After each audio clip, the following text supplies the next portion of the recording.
ঘাটতি না থাকলেও লাগামহীন পেঁয়াজের বাজার, সক্রিয় সিন্ডিকেট, কঠোর ব্যবস্থার হুঁশিয়ারি। খাতুনগঞ্জে ফোন কলেই চলে কোটি কোটি টাকার ব্যবসা, নেই কোনো রসিদ।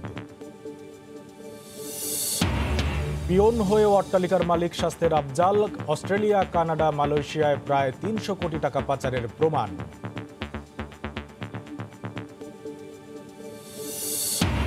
সাগরে মাছ ধরায় ভারতীয়দের ধারে কাছে নেই বাংলাদেশি জেলেরা। আধুনিক যন্ত্রপাতি ও প্রশিক্ষণের অভাবকে দুষছেন সংশ্লিষ্টরা।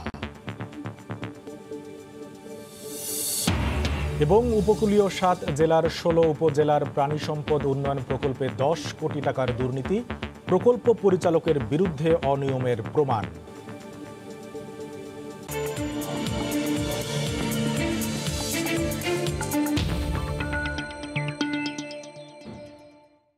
আমন্ত্রণ জানাচ্ছি দেশ ও দেশের বাইরের অর্থ বাণিজ্যের নানা খবর নিয়ে আমাদের নিয়মিত আয়োজনে সময়ের বাণিজ্যে আপনাদের সঙ্গে আছি আমি কামরুল হাসান সবুজ। পেঁয়াজের বাজার আবার অস্থির হতে শুরু করেছে। এক সপ্তাহের ব্যবধানে সব ধরনের পেঁয়াজের দাম কেজিতে ১০ থেকে ১৫ টাকা পর্যন্ত বেড়েছে। ক্রেতারা বলছেন পর্যাপ্ত সরবরাহ থাকলেও বাজার কারসাজি করছেন বিক্রেতারা। কৃষি বিশেষজ্ঞরা পেঁয়াজের অযৌক্তিক দাম বৃদ্ধি ঠেকাতে এখনই বাজার তদারকির তাগিদ দিয়েছেন। কৃষিমন্ত্রী বলছেন পেঁয়াজের বাজার থেকে তথ্য সংগ্রহ করা হচ্ছে, ২-১ দিনের মধ্যে সার্বিক পরিস্থিতির একটি তুলনামূলক চিত্র পাওয়া যাবে। হরিপদ সাহার রিপোর্ট। দেশে পেঁয়াজের উৎপাদন ও চাহিদা কত সেটা নিয়ে প্রতিষ্ঠানভেদে ভিন্ন ভিন্ন তথ্য রয়েছে। কৃষি বিভাগ বলছে চলতি বছর উৎপাদন হয়েছে প্রায় ২৪ লাখ মেট্রিক টন।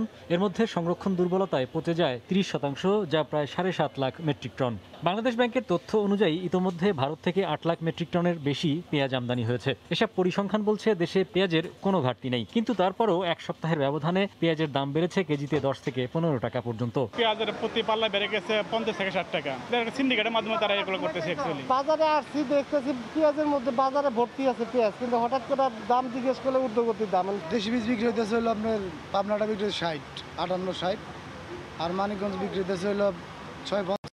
গত বছর অক্টোবরে ভারত পেঁয়াজের রপ্তানি বন্ধ করে দিলে এর ঝাঁজ ঠেকে কেজি প্রতি প্রায় ৩০০ টাকায়। এমন ঘটনার পুনরাবৃত্তি ঠেকাতে এখনই শক্ত পদক্ষেপ নেওয়ার তাগিদ দেন এই বিশ্লেষক। বাংলাদেশে এবার পর্যাপ্ত পেঁয়াজ আমদানি করা হয়েছে। উৎপাদিত পেঁয়াজ, কৃষকের উৎপাদিত পেঁয়াজ থাকা সত্ত্বেও একটি চক্র আজকে আপনার পেঁয়াজের দাম বৃদ্ধি করে নৈরাজ্যকর পরিস্থিতি আপনার সৃষ্টি করতে তারা একটা নাটক সাজাচ্ছে। আমরা মনে করি এই ক্ষেত্রে সরকারের অবশ্যই আপনার মনিটরিং জোরদার করা উচিত। বাণিজ্য মন্ত্রণালয় সংবাদ বিজ্ঞপ্তিতে জানিয়েছে, অবৈধ মজুদ ও কৃত্রিম সংকট সৃষ্টির মাধ্যমে পেঁয়াজের মূল্য বাড়ানোর চেষ্টা করা হলে সরকার কঠোর আইনি ব্যবস্থা নেবে। আমরা বলতেছি এটাকে ইম্পোর্টটাকে বাড়ানোর জন্য আমরা ওয়াচ করছি। আমাদের মার্কেটিং, কৃষি মার্কেটিং ডিপার্টমেন্ট তারাও বাজার করতেছে। আমরা আরো একদিন দুদিন পরে একজাক্ট তথ্যগুলো নিচ্ছি, আমি জানাবো যে কেন উৎপাদন এবং আমাদের কতটা ইম্পোর্ট হয়েছে। পরিসংখ্যান নিয়ে আমাদের তুলনামূলক এটা বিচার দিচ্ছি। আমাদের উচ্চ জমিতে পেঁয়াজ করা যাবে সেই ভ্যারাইটি আমরা পেয়েছি, এটা আমরা করার চেষ্টা করতেছি। এই অবস্থায় পেঁয়াজের বাজারের অস্থিরতা কমাতে টিসিবি আগামী ১৩ তারিখ থেকে খোলা বাজারে বিক্রি শুরু করবে বলে জানিয়েছে বাণিজ্য মন্ত্রণালয়। হরিপদ সাহা, সময় সংবাদ, ঢাকা। নারায়ণগঞ্জের মসজিদে বিস্ফোরণের ঘটনায় চিকিৎসাধীন ৮ জনের সবশেষ অবস্থা জানাতে গণমাধ্যমের সঙ্গে কথা বলছেন Sheikh Hasina burn and plastic surgery ইনস্টিটিউটের সমন্বয়ক ডাক্তার সামন্তলাল সেন। সরাসরি চলে যাচ্ছি সেখানে। কি অবস্থা, কার কি দরকার, সেই জন্যই উনি কালকে আসছেন। কালকে হয়তো 10টার দিকে আসবেন, আপনাদের সঙ্গে 11টার সময় হয়তো কথা বলে যাবেন। ঠিক আছে।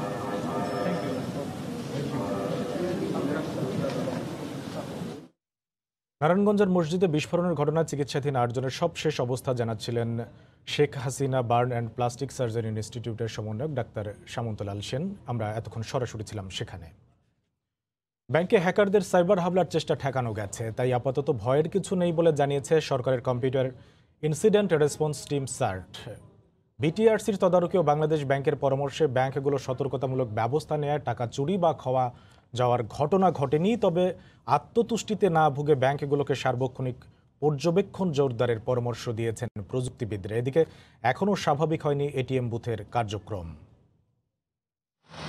সাইবার হামলার আশঙ্কায় গেল ২৭ আগস্ট বাণিজ্যিক ব্যাংকগুলোকে সতর্ক থাকার নির্দেশনা দেয় কেন্দ্রীয় ব্যাংক। এরই প্রেক্ষিতে নিরাপত্তার স্বার্থে রাত ১১টা থেকে সকাল ৭টা পর্যন্ত এটিএম লেনদেন বন্ধ রেখেছে বেশ কয়েকটি বেসরকারি বাণিজ্যিক ব্যাংক। এতে বিপাকে পড়েছেন গ্রাহকরা। এই অবস্থায় গেল কয়েকদিনে ব্যাংকগুলোর অনলাইন সিস্টেম পর্যবেক্ষণ করে মঙ্গলবার সন্ধ্যায় সরকারের computer incident response team shirt জানায় উত্তর কোরীয় হ্যাকারদের ব্যাংকে হামলা চেষ্টা ব্যর্থ হয়েছে। অ্যান্টি ম্যালওয়্যার তৈরি করার কোম্পানি প্রতিষেধক আপলোড করে দিয়েছে, যার ফলে এটার প্রকোপ কমে গেছে। কোনো আতঙ্কিত হওয়ার কোনো কারণ নাই। প্রযুক্তিবিদরা বলছেন সাইবার হামলার ক্ষেত্রে এক মুহূর্তের অসতর্কতায় সব শেষ করে দিতে পারে, তাই ব্যাংকগুলোকে নিজেদের সাইবার সিস্টেমে সার্বক্ষণিক নজরদারি রাখতে হবে। হ্যাকাররা কি শুধু রাত দিন গুনে ঢুকবে তা কিন্তু নয়, এটা 24 ঘন্টায় চেষ্টা করবে।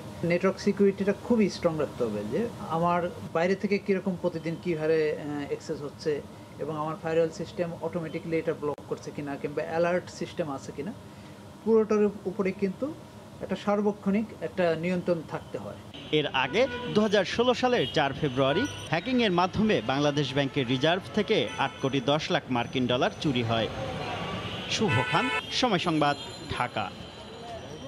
দায়বদ্ধভাবে ব্যাংকিং কার্যক্রম পরিচালনায় সমৃদ্ধভাবে এগিয়ে যাচ্ছে দেশের ইসলামী ব্যাংকিং খাত। এ খাতের সাফল্যে আকৃষ্ট হয়ে ইসলামী ব্যাংকিংয়ে ঝুঁকছে প্রচলিত ঘরানার ব্যাংকগুলো। দেশের ব্যাংকিং শিল্পে মোট আমানতের প্রায় 25% ইসলামী ব্যাংকগুলোর। দক্ষ ব্যবস্থাপনা ও সর্বোচ্চ সেবা নিশ্চিত করায় ব্যাংকগুলোতে গ্রাহকদের আস্থা বৃদ্ধি পাচ্ছে বলে মনে করেন সংশ্লিষ্টরা। ইসলামী ব্যাংকিং আইন না হয় কাঙ্ক্ষিত সাফল্য অর্জন হচ্ছে না বলে মনে করেন বিশেষজ্ঞরা। কাজল আব্দুল্লাহর রিপোর্ট।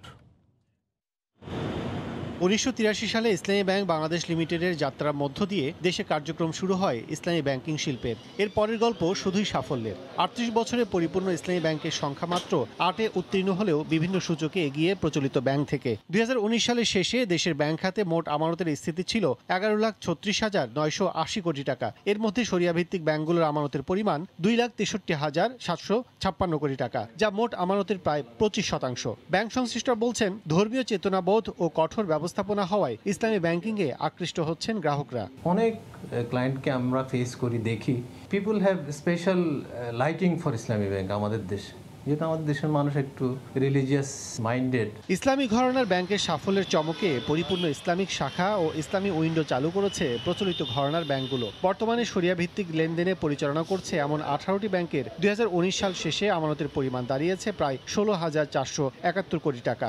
গাইডেন্সে পলিসি অনুযায়ী এই দুটো ব্রাঞ্চ রান করছে সম্পূর্ণ শরিয়া কায়দায় আর কি। এই দুটো ব্রাঞ্চে আমাদের ডিপোজিটের অ্যামাউন্ট অ্যাবাউট 900 কোটি টাকার মতন। এটা সম্পূর্ণ আলাদা ইসলামী ব্যাংকিং হিসাবে চালু আছে। আমরা কনভেনশনাল ব্যাংকিংয়ের সাথে কোনো লেনদেন আমরা করি না। ইসলামী ব্যাংকিংয়ের হিসাব, ইসলামী ব্যাংকের টাকা পয়সা ভল্ট সম্পূর্ণ আলাদা। বাংলাদেশ ব্যাংক কর্তৃক ইসলামী ব্যাংকিং আইন প্রণয়ন হলে আরও বেশি সমৃদ্ধ হবে ইসলামী ব্যাংকিং খাত, এমনটাই মনে করেন ইসলামী ব্যাংক বিশেষজ্ঞরা। 1983 ব্যাংক শুরু করলাম, সেটা 2009 সালে, অর্থাৎ 26 বছর পরে আমরা একটা গাইডলাইন পেয়েছি, ল এখনো পাইনি। আমরা যদি অসৎ ছিলাম তাহলে কিন্তু 26 বছরে অনেক কিছু করে ফেলতে পারতাম। তাদের মধ্যে ইসলামিক ব্যাংকিংকে সাপোর্ট দেওয়ার জন্য তাদের যে টেকনিক্যাল নলেজ, প্রফেশনাল নলেজ, এটা শর্টেজ আছে আমাদের বাংলাদেশ ব্যাংকে। দেশে শরিয়া ভিত্তিক শাখাগুলোতে বর্তমানে কাজ করছেন প্রায় 36,000 কর্মকর্তা। কাজল আব্দুল্লাহ, সময় সংবাদ, ঢাকা। দর্শক, আমরা ইসলামী ব্যাংকিং কার্যক্রম নিয়ে রিপোর্টটি দেখেছি। এ বিষয়ে আলোচনার জন্য মতিঝিলে দিলকুশায় প্রধান কার্যালয় থেকে অনলাইনে যুক্ত হচ্ছেন ইসলামী ব্যাংকের ব্যবস্থাপনা পরিচালক মাহবুবুল আলম। জনাব মাহবুবুল আলম, আপনি কি আমাদের শুনতে পাচ্ছেন? জি, শুনতে পাচ্ছি। আপনার কাছে প্রথমেই জানতে চাইবো ব্যাংকিং খাতের বর্তমান অবস্থা আসলে কেমন?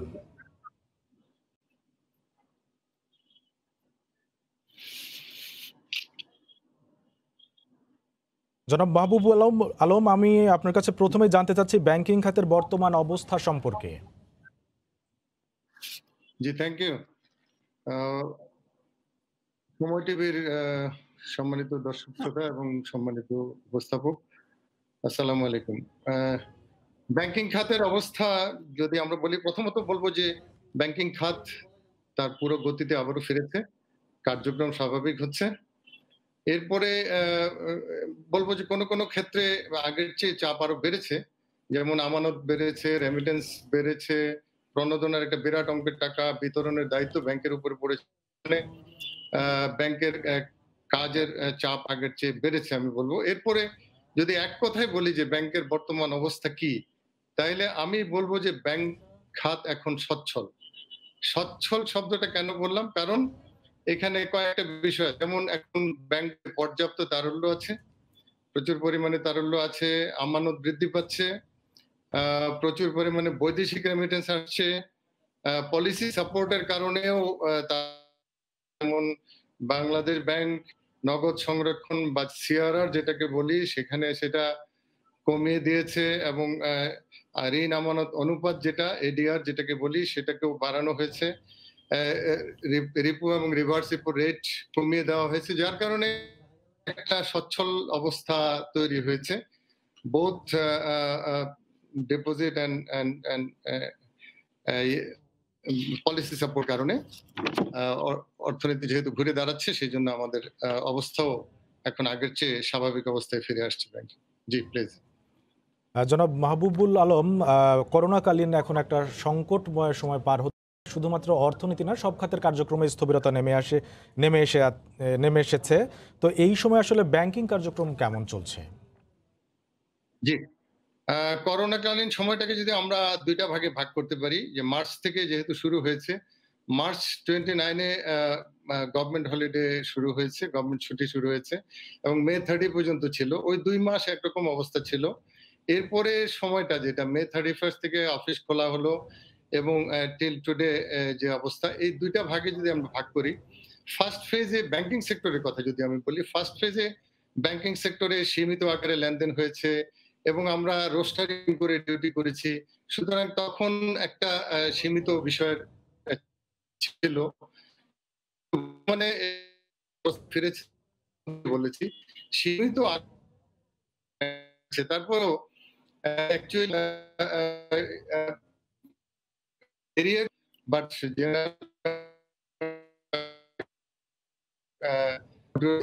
বিষয়টা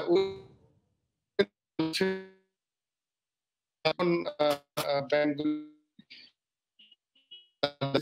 ওই দিক পোর্টফোলিওটা তখন আবার গতি ফিরে আসছে এখন। প্লিজ। এরপরে একটু জানাবেন ইসলামী ব্যাংকিং এর বর্তমান আসলে অবস্থাটা কি, ইসলামী ব্যাংকিং স্পেশালি ইসলামী ব্যাংকিং এর বর্তমান অবস্থা? আমি যদি ইসলামী ব্যাংকের প্রতি বিশ্বাস ছিল আগে থেকে, এখনো আছে এবং আগ্রহ বাড়ছে বলে আমি মনে করছি। ইসলামী ব্যাংকের প্রতি আগ্রহ বাড়ছে, নতুন করে আরো 3 হয়েছে আপনারা জানেন, বাংলাদেশ ব্যাংক এর মধ্যে দিয়েছেন, সেটা 3টা ব্যাংক আসছে, তাদের কার্যক্রম বাড়াচ্ছে। সুতরাং এবং আজকে একটা ওয়েবিনার প্রোগ্রামও হচ্ছে ইয়েতে বিআইবিএম এ, সেখানেও ইসলামী ব্যাংকিং এর উপরে আলোচনা বলা হয়েছে যে almost 25-26% of the total banking activities ইসলামী ব্যাংকগুলি করে থাকে। সুতরাং আমি বলবো, এবং এটা ইনক্রিজ করছে, গত বছরের চেয়ে এবছর ইনক্রিজ করেছে সব দিক থেকেই। সুতরাং ইসলামী ব্যাংকিং এর অবস্থা দিন দিন ভালোর দিকে যাচ্ছে। এটার কিছু ইনহেরেন্ট কারণ আছে। ইসলামী ব্যাংকিং এ actually asset based, asset backed হওয়াতে বড় ধরনের কোনো ডিফল্ট এবং যেটাকে বলা হয় যে ব্যাংকিং সেক্টরে যে ধস নামা বা ইয়ে হয়, এই ধরনের অর্থাৎ স্ট্রেস অ্যাবজর্বিং ক্যাপাসিটিটা ইসলামী ব্যাংকিং এর বেশি, এটা একটা বিষয় আছে। প্লাস মুসলিম দেশ হওয়ার কারণে আমাদের যে মানুষের ধর্মীয় অনুভূতির কিছু ব্যাপার তো আছেই। তারপর আমি অনুভূতি সবচেয়ে বড় অ্যাসেট না, কারণ হলো তাইলে অনুভূতি দিয়ে বেশি দূর আগানো যায় না। সুতরাং আমি যেটা বলছি যে ইসলামী ব্যাংকিং ইনহেরেন্ট একটা স্ট্রেংথ আছে, এটার সিস্টেমগত একটা স্ট্রেংথ আছে, যার কারণে ইসলামী ব্যাংকিংটা দ্রুত প্রসার লাভ করছে, বাংলাদেশেও করছে, বিশ্বব্যাপী করছে। ইসলামী ব্যাংকের 1 লাখ কোটি টাকা আমানত সংগ্রহের পেছনে কি ভূমিকা কাজ করেছে? জি, thank you. Islami bank Bangladesh limited particularly আমার যে ব্যাংক, সেই ব্যাংকে জুন 30 এই বছরেই 20 সালের জুন 30 আমাদের 1 লক্ষ কোটি টাকা আমানতের মাইল ফলক আমরা অতিক্রম করেছি। এটা বাংলাদেশের কোনো প্রাইভেট সেক্টর ব্যাংকের জন্য এটাই প্রথম। Not only private sector bank, only Sonali ব্যাংকের ডিপোজিট 1 লক্ষ কোটি টাকার বেশি আছে, বাকি কোনো ব্যাংকেরই 1 লক্ষ কোটি টাকার কাছাকাছিও নেই। এরপরে দেখছি যে আমাদের জানুয়ারি টু জুনের 30 তারিখে আমাদের 1 লক্ষ কোটি টাকা হয়েছে। আমরা যে প্রবৃদ্ধিটা দেখছি ইসলামী ব্যাংকের, পার্টিকুলারলি আইবিবিএল এর কথা যদি বলি, সেখানে জানুয়ারি টু জুন আমাদের ডিপোজিট বেড়েছিল 5,500 কোটি টাকা। এটাও অন্য বছরের চেয়ে বেশি ছিল, কিন্তু জুলাই আগস্টে গিয়ে আরো 6,500 কোটি টাকা ডিপোজিট বৃদ্ধি পেয়েছে। অর্থাৎ ইতিমধ্যেই ব্যাংকের ডিপোজিট 1,06,500 কোটি টাকা অতিক্রম করেছে। এবং এটার পিছনে যে কারণগুলি আমরা বলবো যে ইসলামী ব্যাংক কোভিডকালীন সময়ে যথেষ্ট আন্তরিকভাবে মানুষকে সেবা দেওয়ার চেষ্টা করেছে, যার কারণে, এবং আমাদের ব্রাঞ্চগুলিতে প্রচুর পরিমাণে তারল্য অলওয়েজ আমরা রাখার চেষ্টা করেছি, ক্যাশ রাখার চেষ্টা করেছি, যাতে মানুষ এসে ফিরে না যায়, সেই বিষয়টা আমরা এনশিওর করেছি এবং সেটা হয়েছেও। এরপরে যার কারণে মানুষ কিন্তু টাকা প্রথমে নিতে আসছে, কিন্তু পরবর্তীতে দেখা গেল যে প্রতিদিনই ব্যালেন্সে গিয়ে দেখা যায় যে ডিপোজিটই বেড়েছে ওই সময়টাতেও। এরপরে রেমিটেন্সের প্রবাহ বাড়াটাও আপনারা জানেন যে রেমিটেন্স প্রবাহ ব্যাপকভাবে বেড়েছে বাংলাদেশে গত 3 মাসে পার্টিকুলারলি চতুর্থ মাস এটা চলছে। রেমিটেন্সের প্রবাহ বৃদ্ধিটাও একটা বড় কারণ। ইসলামী ব্যাংকের রেমিটেন্স প্রবাহটা অনেক বেশি বেড়েছে, আমাদের প্রায় 40-45% এই সময়ে প্রবাহ বৃদ্ধি হয়েছে। এটা আমাদের ডিপোজিট বৃদ্ধিতে বড় ভূমিকা রেখেছে। এবং আমাদের প্রায় 1,300 এজেন্ট ব্যাংকিং আছে, এগুলিও যথেষ্ট ভূমিকা পালন করেছে আমাদের ডিপোজিট বৃদ্ধিতে, এবং মানুষের আস্থা বিশ্বাস ইসলামী ব্যাংকের প্রতি বেড়েছে আমি মনে করবো, এবং তাদের নির্ভরতাও বেড়েছে। এবং ইসলামী ব্যাংকের পারসেপশনগত দিক থেকে ইসলামী ব্যাংক এখন মাস ব্যাংকে পরিণত হয়েছে, যার কারণে ইসলামী ব্যাংকের ডিপোজিটটা ইতিমধ্যে 1 লক্ষ কোটি টাকা জুনেই হয়েছে, এবং ইতিমধ্যে আরো 6,500 কোটি টাকা বেড়েছে। অর্থাৎ এই বছরে রেকর্ড পরিমাণে ডিপোজিট বেড়েছে ইসলামী ব্যাংকের। এবং এই কারণগুলি আসলে মূলত এই জন্য এই সফলতার পিছনে আছে। জনাব মাহবুবুল আলম, আপনাকে ধন্যবাদ আমাদের সাথে যুক্ত হওয়ার জন্য। আরো অনেক বিষয় নিয়ে কথা বলার ছিল, কিন্তু আজকে এখানেই থামতে হচ্ছে। আগামীতে হয়তো আরো অনেক বিষয় নিয়ে আপনার সাথে কথা বলার সুযোগ হবে। দর্শক, আমরা আলোচনা করছিলাম ব্যাংকিং খাতের বিভিন্ন বিষয় নিয়ে, এবং এ বিষয়ে কথা বলার জন্য ইসলামী ব্যাংকের ব্যবস্থাপনা পরিচালক মাহবুবুল আলম আমাদের সাথে যুক্ত ছিলেন অনলাইনে। করোনার প্রভাবে পুরান ঢাকার ঐতিহ্যবাহী মুখরোচক খাবার হোটেল রেস্তোরাঁ ব্যবসায় নেমেছে স্থবিরতা। একসময় রাতভর হরেক ধরনের খাবারের স্বাদের টানে ক্রেতা সমাগম থাকলেও এখন ঝিমিয়ে পড়েছে পুরো এলাকা। ইতোমধ্যে বন্ধ হয়ে গেছে বেশ কয়েকটি নামি দামি খাবার হোটেল। এহসানুল হক শাওনের রিপোর্টে বিস্তারিত। পুরান ঢাকা 400 বছরের ইতিহাস, ঐতিহ্যের সঙ্গে জিভে জল আনা সুস্বাদু নানা খাবারের জন্য সুখ্যাতি রয়েছে এখানকার। শুরু থেকেই এই এলাকার খাবার মন জয় করেছে বাঙালি থেকে ভিনদেশিদের। কাচ্চি বিরিয়ানি, কাবাব, জাফরান মিষ্টি, বাকরখানি কিংবা লাচ্ছি সবই যেন মোগলদের আভিজাত্য। নাজিরাবাজার ফেমাস বিরিয়ানি তো খাওয়া আসা এনজয়টা অন্যরকম। কাচ্চি খেলাম, যে ফেমাস, যে পছন্দের একটা জিনিস, খাবারটা অনেক টেস্টি। প্রায় তো 3-4 মাস পরেই আসলাম, লকডাউনের মধ্যে তার আসা নেই। যখনই আসি না কেন মনে হচ্ছে যে এখানে কোনো দিন আর রাতে কোনো তফাৎ নেই। কিন্তু সেই আভিজাত্যে ভাটা পড়েছে। একসময় দিন ছাড়িয়ে রাতভর এখানকার হোটেল রেস্তোরাঁয় ধুম বেচা কেনা হলেও করোনা পাল্টে দিয়েছে সব চিত্র। নেই আগের মতো লোক সমাগম। করোনা আগে যে বেচাটা ছিল তার থেকে পড়ায় 4 ভাগের 1 ভাগ বেচা কিনা এখন নাই। অনেক দোকানপাট তো বন্ধ হয়ে গেছে। এদিকে ক্রেতা সমাগম কম হওয়ায় রাতভর বেচা বিক্রি বন্ধ রাখছেন অনেকেই। সরজমিনে গিয়ে দেখা যায় হোটেল আল রাজ্জাক, নাজিরা বাজারের হাজির বিরিয়ানি, হানিফ বিরিয়ানি, বিসমিল্লাহ কাবাব সহ নামি দামি সব খাবার দোকান বন্ধ। যা খোলা আছে তাতেও নেই উল্লেখযোগ্য বেচা বিক্রি। ক্রেতা না থাকায় বন্ধ হয়ে গেছে চানখারপুলের ধানসিঁড়ি সহ বেশ কয়েকটি হোটেল। খুব খারাপ বেচা কিনা, একটা কাস্টমারও থাকে না, অনেক খাবার রয়ে গেছে। তারপরে বসে রয়েছে দেখি কিছু যায় কিনা, কিন্তু যাইতেছে। ঢাকা বিশ্ববিদ্যালয় ও বুয়েট ক্যাম্পাস বন্ধ থাকায় পলাশীর মোড়েও নেই মানুষের বিচরণ। ফাঁকা সড়কের পাশে একটি চায়ের ফ্লাক্স নিয়ে বসে আছেন শুধু জমির আলী। করোনার কারণে গরিব মানুষ মরতাছি, স্কুল কলেজ যত না খোলা হইব অত্যলিক সাহ হইব না ব্যবসা বাণিজ্য। করোনাকে জয় করে নগরী আবার জেগে উঠবে এমনটাই প্রত্যাশা সবার। এহসানুল হক শাওন, সময় সংবাদ, ঢাকা। দেখছেন এ সময়ের বাণিজ্য। পিয়ন হয়েও অট্টালিকার মালিক তিনি বলছেন স্বাস্থ্যের দুর্নীতিবাজ আফজালের কথা। স্থানীয়রা জানান, স্বাস্থ্য অধিদপ্তরের চাকরির সুবাদে পেয়ে যান আলাদিনের চেরাগ। দুদক আইনজীবী বলছেন অস্ট্রেলিয়া, কানাডা ও মালয়েশিয়ায় তার অর্থ পাচারের তথ্য মিলেছে। আফজাল হোসেনের রিপোর্ট। ফরিদপুর শহর থেকে 10 মিনিটের পথ পাড়ি দিলেই স্বাস্থ্য অধিদপ্তরের সাবেক অফিস সহকারী আফজালের ট্যাপা খোলার বাড়ি। সেই বাড়ি দেখে চক্ষু চড়ক গাছ হবেই। স্থানীয়রা জানালেন, আফজালের বাবা সিএনবি ঘাটে কাজ করতেন। ছেলে স্বাস্থ্য অধিদপ্তরের পিয়নের চাকরি পাওয়ার পর আঙ্গুল ফুলে কলা গাছ। ওর বাপ মা গাঙ্গে গাঙ্গে মাছ মারতো, এখন কইতে টাকা হয়েছে বই ফুরে আমরা কইতে পারবো না। বললাম চাকরি করতো, স্বাস্থ্য সচিবের ইয়ে নাকি, এই হচ্ছে। এর ঠিক পাশেই আরেকটি রাজপ্রাসাদ গড়েন আফজাল। বলা হয় এটি তার ভাইয়ের বাড়ি, কিন্তু সেই ভাই করেন ভুসির ব্যবসা। কি চাকরি করতো তা তো এটা আসলে এসে ডিগিস্তরে আসলে সে সিএনবি ঘাটে ভুসিমালা ব্যবসা করে। দুদক আইনজীবী বলছেন, শুধু এই দুটি নয়, রাজধানী সহ দেশের বিভিন্ন জেলায় আরও 24টি প্লট ও ফ্ল্যাট রয়েছে আফজাল দম্পতির। মিলেছে অস্ট্রেলিয়া, কানাডা ও মালয়েশিয়ায় প্রায় 300 কোটি টাকা অর্থ পাচারের তথ্য। হাজার হাজার কোটি টাকা মানি লন্ডারিংয়ের অপরাধের সম্পৃক্ততা পাওয়া যাচ্ছে এবং আমাদের দুদকের অনুসন্ধানে ওনার অস্ট্রেলিয়াতে, কানাডা এবং মালয়েশিয়াতে মানি লন্ডারিংয়ের কিছু নথিপত্র পাওয়া গেছে। দীর্ঘদিন আত্মগোপনে থাকার পর সম্প্রতি কোর্টে আত্মসমর্পণ করেছে আফজাল। এখনও ধরাছোঁয়ার বাইরে তার স্ত্রী। 1200 টাকার বেতনে চতুর্থ শ্রেণীর কর্মচারী হয়েও 20 বছরে হাজার কোটি টাকার মালিক হন আফজাল দম্পতি। আফজাল হোসেন, সময় সংবাদ, ঢাকা। দেখছেন এ সময়ের বাণিজ্য। দেশের বিশাল সমুদ্র সীমায় রয়েছে ব্যাপক মৎস্য সম্পদ, কিন্তু সেটা আহরণে নেই জেলেদের আধুনিক যন্ত্রপাতি।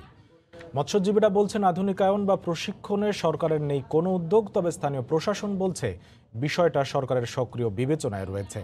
বিস্তারিত জানাচ্ছেন এম এ আজিম, ক্যামেরায় ছিলেন রিপন মালি।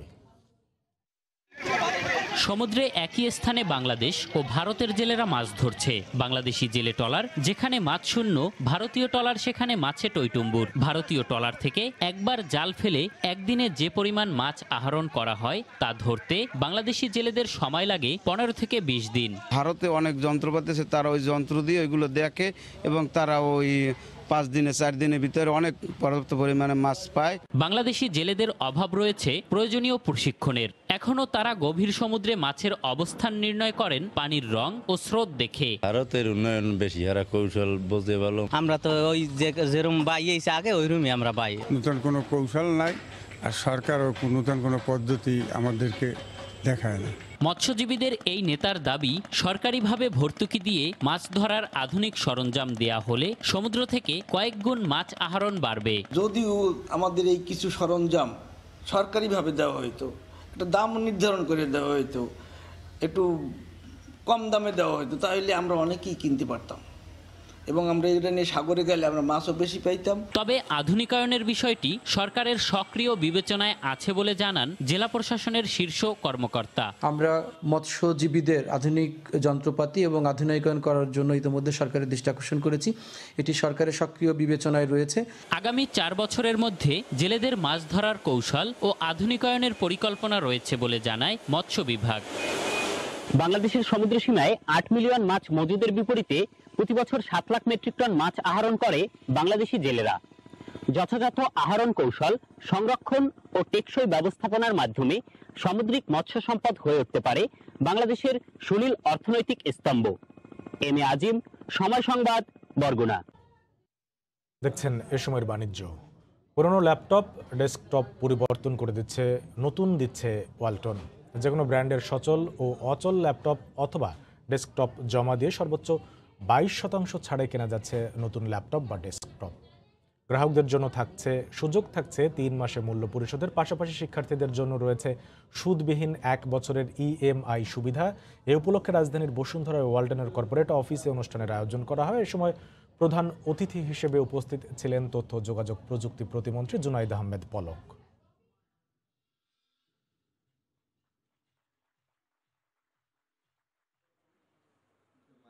দেখছেন এ সময়ের বাণিজ্য।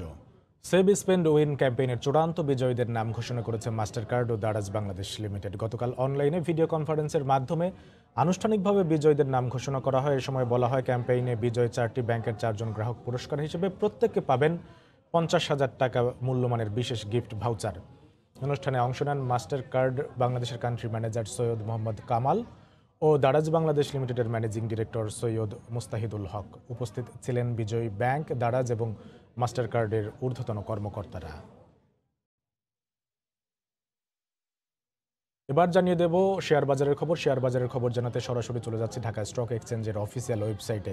শুরুতেই দেখে নেব সূচকের অবস্থান। এই মুহূর্তে মিশ্র প্রবণতার মধ্য দিয়ে লেনদেন হচ্ছে ঢাকা স্টক এক্সচেঞ্জের।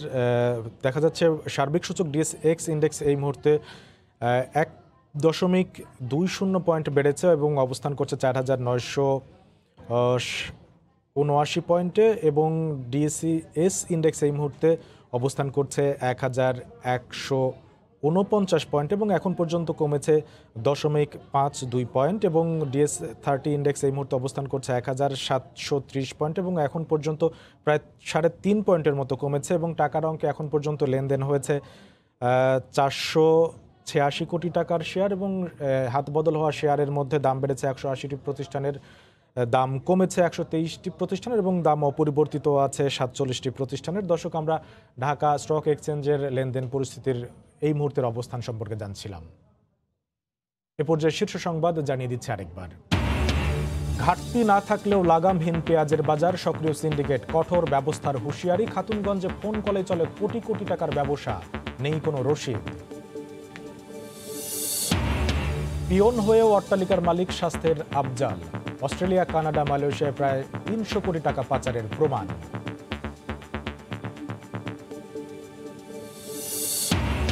এবং সাগরে মাছ ধরায় ভারতীয়দের ধারে কাছে নেই বাংলাদেশি জেলেরা। আধুনিক যন্ত্রপাতি ও প্রশিক্ষণের অভাবকে দুষছেন সংশ্লিষ্টরা।